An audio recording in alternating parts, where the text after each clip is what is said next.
Peter Baelish is one of the most interesting characters in A Game of Thrones, but not the most complicated. In the show, we are given several insights into the true motivations behind his schemes and what he really wants. I learned that I'll never win. Not that way. That's their game. Their rules. I'm not going to fight them. I'm going to fuck them. That's what I know. That's what I am. And only by admitting what we are can we get what we want. We watch Littlefinger climb his ladder of chaos, which began with the death of Jon Arryn. He moved upwards with the execution of Ned Stark, which precipitated the War of the Five Kings and created a bloodbath throughout the land. Not that Baelish cared. The death of so many innocent people is considered collateral damage, which included Catelyn Stark. Did anyone note that Baelish never shed a tear for the death of his beloved cat? When Baelish connives with Lady Olenna Tyrell to murder King Joffrey, he makes sure that Sansa Stark is implicated in this conspiracy along with Tyrion Lannister, both of whom are innocent. Baelish has made sure that Sansa Stark is totally isolated. She has no friends, no allies, and no family to help her. She is totally dependent on Baelish, and he uses this and her to further his grand ambitions because he believes that Sansa is the key to the North and he is obsessed with her. Why did you really kill Joffrey?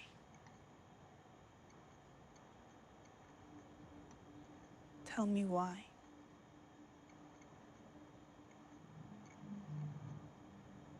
I loved your mother more than you could ever know. Given the opportunity, what do we do to those who've hurt the ones we love?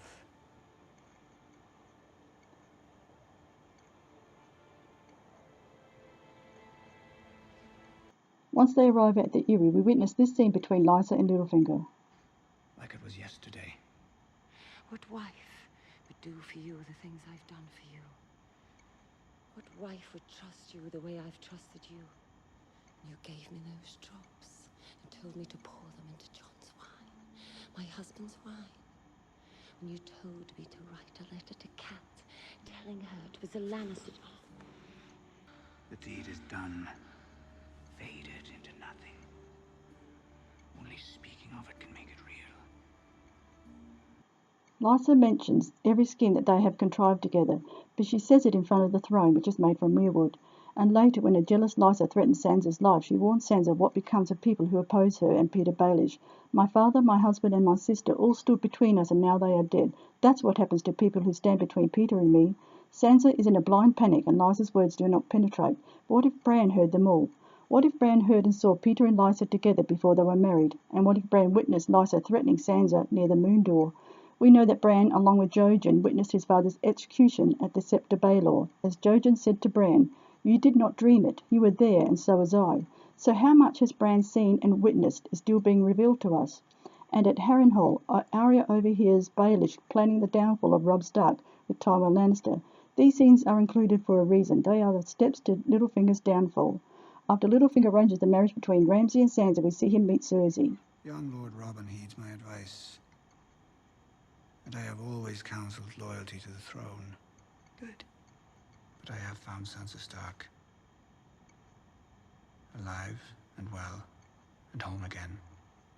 Living at Winterfell. That's not possible. My sources are well placed. They tell me Roose Bolton plans to marry her to his son, Ramsay.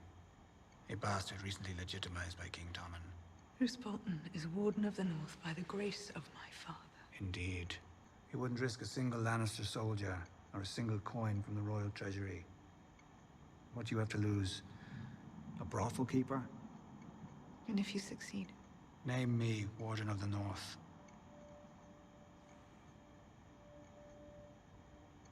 I'll speak to the king this evening. Have him issue a royal decree. I'll not rest until the lion flies over Winterfell. And I'll know you're a man of your word when I see Sansa Stark's head on a spike. As I said, I live to serve. He betrays Sansa, but what if his real intention is to betray Cersei? Baelish tells Cersei that the Vale forces are loyal to the throne, but he believes that one day he will sit on that throne with Sansa by his side.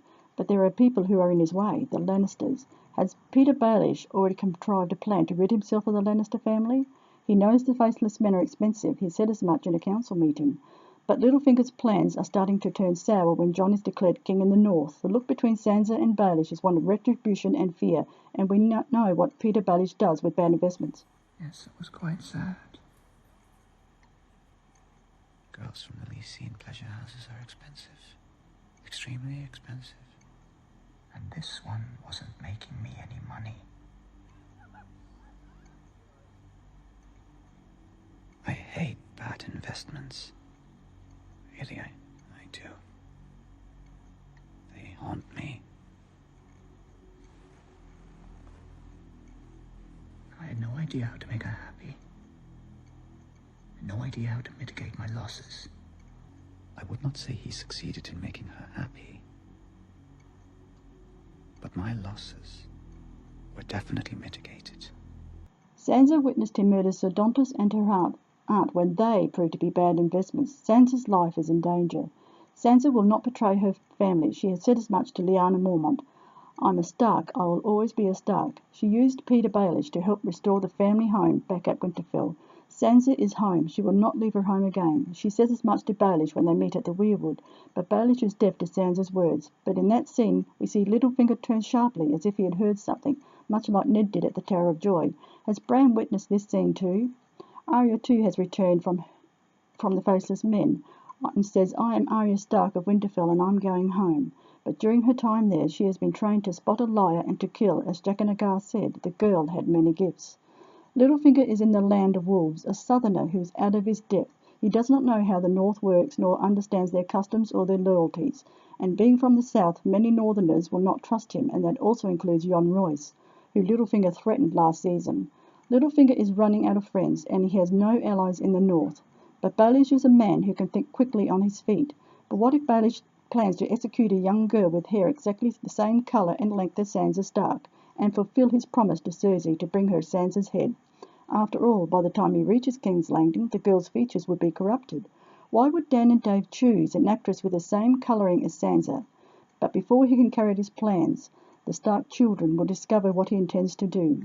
Peter Baelish will be executed as a traitor by the order of the Lady of Winterfell, Sansa Stark. The execution will be carried out by Arya Stark on Bran's instructions. The man who passes the sentence should swing the sword.